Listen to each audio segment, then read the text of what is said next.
Can someone please explain to me how, we the people, continue to allow our politicians to continue to put laws into bills that many times have absolutely nothing to do with the main bill? Continuously sliding in legislation that you and I definitely didn't have an opportunity to weigh in on. This is how Congress buries laws that change your life. What if I told you that some of the most consequential laws ever passed in this country, laws that affect your retirement, your drinking water, your medicine, your money, were never debated? Never held up in the light for the public to see. Never given a vote of their own. They were hidden. Buried inside massive bills that had nothing to do with them. Slipped in at midnight. Attached to must-pass legislation by people who knew that if these laws ever stood alone, if voters ever got a real look at them, they'd never survive. This is not a conspiracy theory. This is Tuesday in Washington, D.C. Today we're walking through 8 specific examples, documented, sourced, verifiable, of laws buried inside unrelated legislation that quietly changed the everyday lives of millions of Americans. Your retirement age. Your prescription drug costs. Your drinking water. Your right to know what's in your food. Your emergency room. A secretive government body operating in the shadows of the stock market. Each of these has a paper trail. Each passed without meaningful public debate. And each of them, to this day, affects you, your family, and your community. Let's get into it. First, the fine print on your retirement. Social Security amendments. The country is in a Social Security funding crisis. Congress passes the Social Security amendments, payroll taxes go up, some benefits get taxed. Those were the headlines. Buried deep inside was a provision almost no one talked about. Your retirement age was being raised. Quietly. Gradually. The full retirement age, when you receive full Social Security benefits, was pushed from 65 to 67. A 2-year increase that would phase in slowly over decades, so that by the time most people felt it, the people who voted for it would be long gone from office. If you were a 25-year-old worker in 1983, you had no idea the deal you thought you had with your government had just been changed. No debate was aimed at you. No town hall held in your community.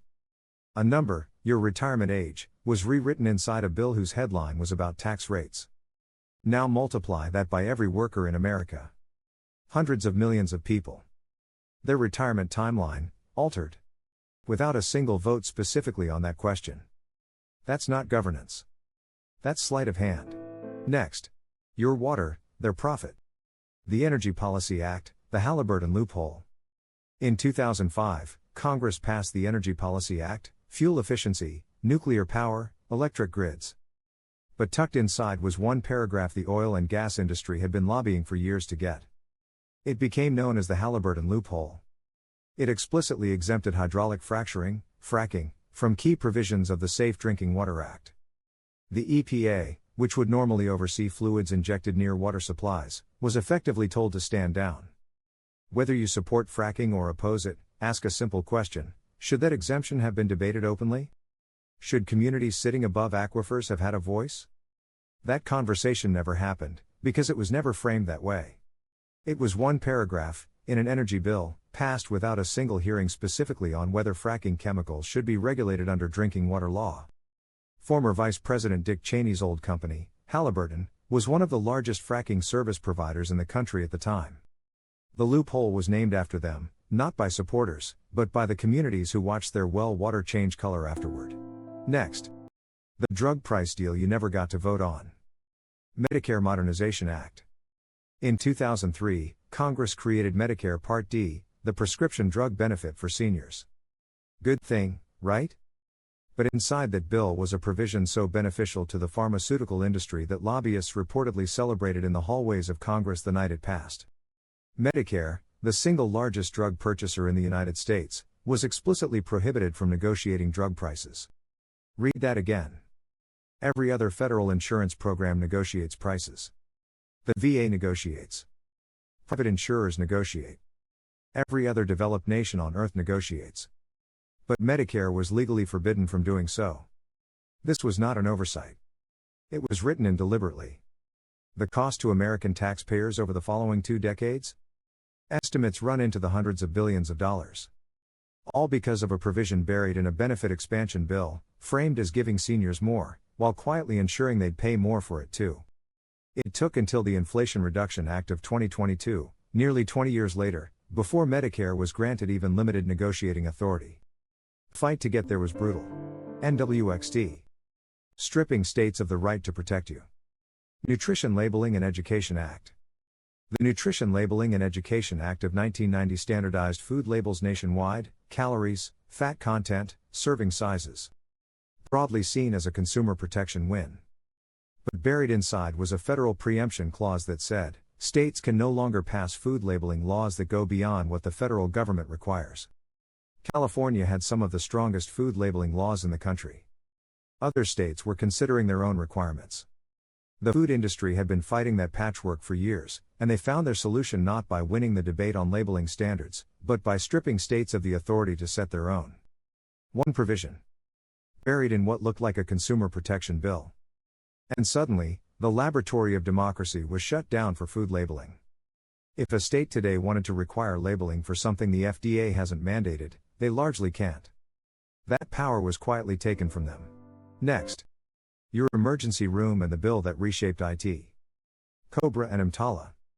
Most people have heard of COBRA, the law that lets you keep employer health insurance after losing your job. It came out of a 1985 budget bill. What fewer people know is that buried in the same bill were provisions that created EMTALA, the law that says hospitals cannot turn away patients who need emergency care, regardless of their ability to pay. It reshaped the economics of every hospital in America. And it passed inside a budget bill. No standalone debate. No public hearings on whether emergency rooms should be legally required to treat everyone. The principle was sound. But the law created a massive unfunded mandate, hospitals required to treat patients with no guaranteed payment. This contributed to enormous financial pressures on hospitals, particularly rural ones, that continue to this day. A decision of this magnitude happened without the deliberate, transparent debate it deserved. Next. Your retirement money and the rules they changed on you. Deficit Reduction Act. The Deficit Reduction Act of 2005 was a budget reconciliation bill. Dry. Technical. But buried inside were provisions that completely restructured Medicaid rules around nursing home coverage for elderly Americans. Here's what millions of families face: an aging parent needs long-term care costing thousands per month. Medicaid is the safety net.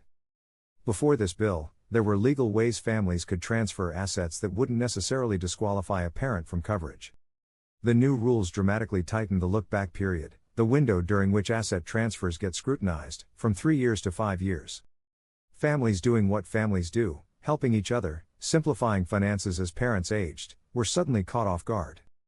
Assets transferred years earlier under the old rules were now being counted against Medicaid eligibility. Elder law attorneys saw a flood of clients in crisis. This was a fundamental change to how American families plan for aging. Passed inside a budget bill. Without a single hearing aimed at the millions of families it would affect. Next. Congress overriding your city's vote. Omnibus Appropriations Act. In 2009, a routine government funding bill contained a rider that overturned gun control laws that Washington, D.C.'s own elected government had passed. This isn't primarily a gun debate. The point is structural. Regardless of where you stand on gun policy, locally elected officials pass laws their constituents wanted. Congress nullified those laws using a vehicle designed to fund the government, not override local governance. No standalone vote. No dedicated debate.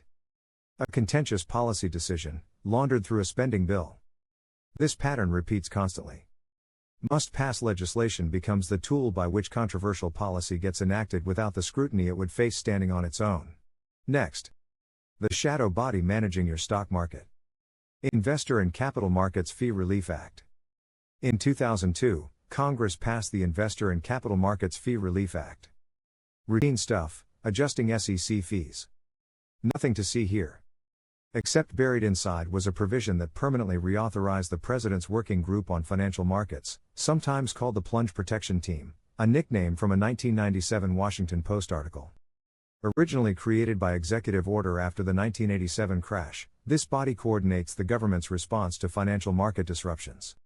It includes the Secretary of the Treasury, the Chair of the Federal Reserve, the Chair of the SEC, and the Chair of the CFTC. When markets go into freefall, this group meets. What do they do exactly? Under what guidelines? With what accountability? The answers are largely, we don't know, unclear, and very little. The permanent reauthorization of a body with this kind of potential market influence, with almost no transparency requirements or meaningful congressional oversight, was buried in a fee adjustment bill. The American people were never asked whether they wanted it. So what do we do with all of this? First, understand the mechanism. The provisions we've looked at today weren't accidents. You do not accidentally exempt an industry from the Safe Drinking Water Act.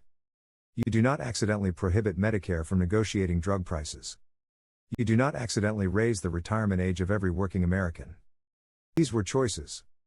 They were just choices made away from the light. Second, pay attention to the vehicles, not just the headlines. When you hear Congress passed a budget bill or lawmakers approved a spending package, ask, what else was in there? The headline bill is often the least important part. Third, this is a bipartisan problem. The examples we covered today span Republican and Democratic administrations, Republican and Democratic Congresses.